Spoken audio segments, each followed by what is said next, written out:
Каква е тази ужасна миризма? Звярат и малката русалка всичко са разхвърляли.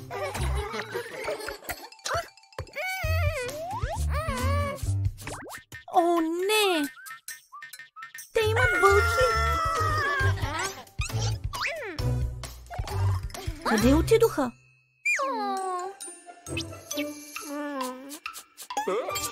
Не използвай четката на Рапунцел. Ще я заразиш с бълхи. Изгонен си.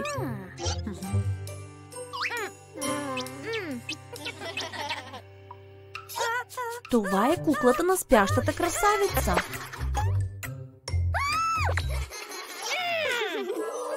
О, хайде! Тя просто иска да ти помогне.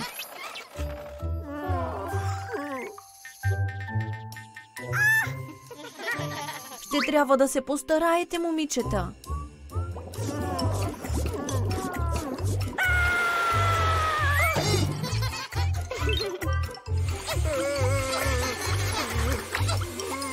Трябва да има начин да се отървем от тях.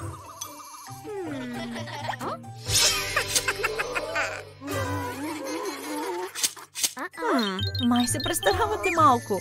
Да, може би едно магическо заклинание ще ги накара да изчезнат.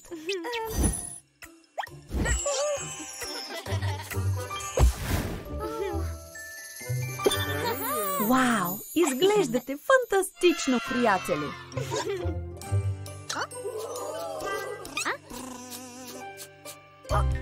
О-о!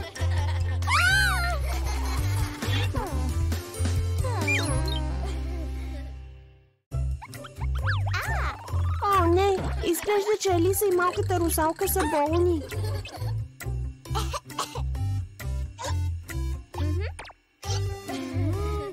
За щастие, доктор Снежанка е тук, за да помогне.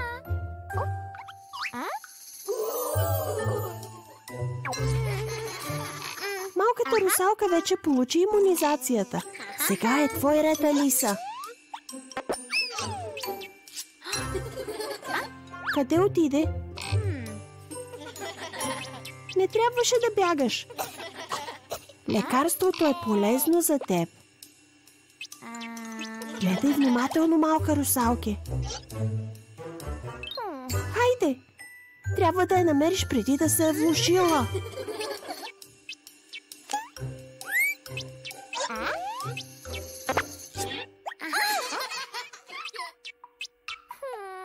Алиса, не изглеждаш много добре.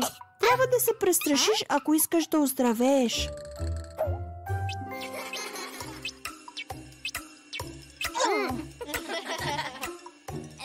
Какво беше това? О, не! Горката Алиса изглежда толкова болна.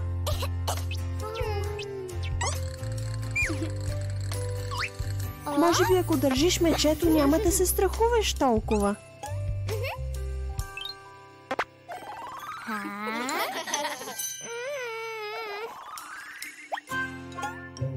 Не беше толкова страшно, нали? Ей, лекарството ти помогна да се почувстваш по-добре. Ето ти награда, че беше смела.